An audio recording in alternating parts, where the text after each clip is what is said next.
Bienvenidos. Avanzando en las epístolas de Pablo, nos encontramos con la epístola a Tito. Nos damos cuenta que está en consonancia con lo que analizábamos en temas anteriores, y es el deseo de Pablo de querer configurar una iglesia piramidal con una estructura de poder jerárquico que pudiese ser administrada para enfrentar al sistema local y judaico que era su objetivo central. En esta carta, queriendo comprender a Pablo, se podría valorar solamente en su testimonial histórico, pero queriendo comprender a fondo, me encuentro con el complejo reformista, entre comillas, que es el acto de repudiar odiosamente su pasado religioso y querer combatirlo prácticamente con las mismas armas que conoció en su momento. Él conoció una configuración piramidal, conoció una configuración organizada, conoció una jerarquía establecida dentro de su movimiento, que era el movimiento fariseo, y por eso es que él pretende nombrar obispos, ancianos y otros cargos para establecer una iglesia institucional que haga frente a la otra institución fariseica. Fue lo que ocurrió a los grandes reformistas o protestantes que se rebelaron contra la Iglesia Católica, la institución madre, estableciendo otras instituciones con sus propias jerarquías, como el caso famoso de Lutero, de Calvino, de Zwinglio y otros más, siendo muy críticos y condenatorios con sus movimientos originarios o maternos. Y en esto existen, por supuesto, similitudes con Pablo y Calvino y Zwinglio y Lutero y otros que hablaban pestes de su iglesia originaria y dirigían sus artillerías teológicas, que en el caso de los protestantes esa teología es heredada hasta hoy, que pisotea los más bajos defectos de su madre, pero igual la quieren. De hecho, solamente escarbando un poco nos damos cuenta de que en las iglesias existe un espíritu de comunión ecuménica. Incluso más allá existe una supervisión teológica de parte de la iglesia madre sobre sus hijas. Así que es una relación de amor y odio. Y en el caso de Pablo descargó todo su ímpetu contra el judaísmo.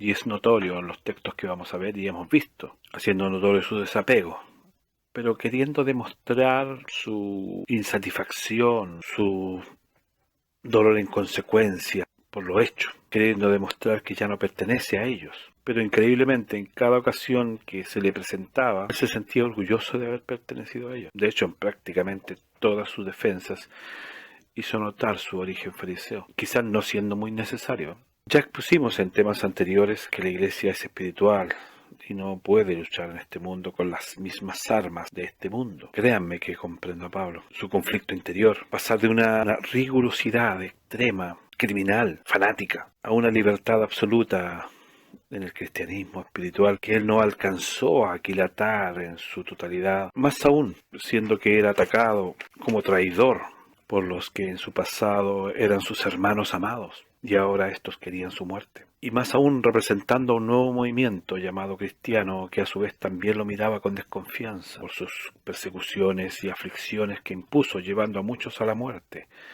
a la cárcel de estos sus nuevos hermanos. Por lo tanto, había un inmenso conflicto dentro de él. En esta epístola vuelvo a insistir en el error de fundar iglesias con jerarquía, no comprendiendo que el cristianismo no tiene nada que fundar, solo compartir su saber con los que el destino divino quiera y vivir de la mejor forma posible espiritualmente, desarrollándonos en conducta y conocimiento.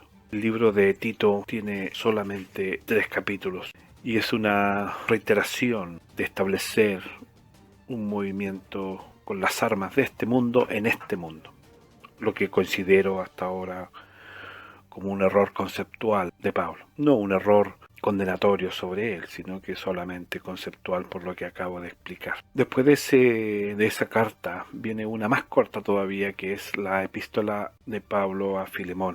Esta es una carta escrita a Filemón, un colaborador que vivía en el sector de Asia Central, y está escrita como una recomendación que reciban y atiendan bien a Onésimo, hijo espiritual de Pablo, al igual que lo es, o en ese momento fue, Timoteo. Es una epístola de un solo capítulo, porque la única intención es que este joven sea recibido y atendido dignamente. Estas dos epístolas, un valor neutral teológico y un escaso valor histórico, me parece que el solo hecho de querer mantener una relación literaria espiritual con Pablo, y como lo dije anteriormente, las iglesias son paulistas y los ecumenistas y los que conciliaron el canon eran paulistas, agregaron estas cartas que son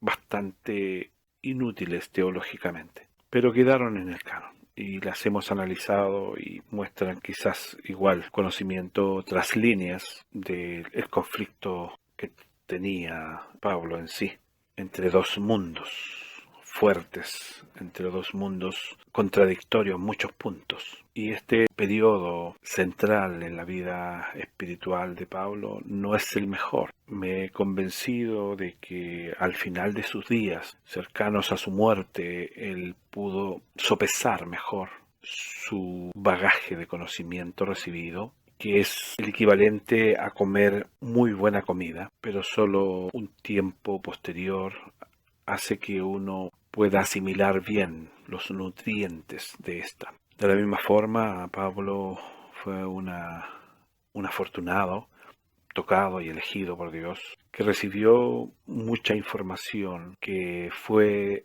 asimilada lentamente hacia el fin de sus días. Sería, creo, negativo analizar otros errores conceptuales que él tenía, pero hemos enmarcado los principales. Como recordatorio diré solamente tres.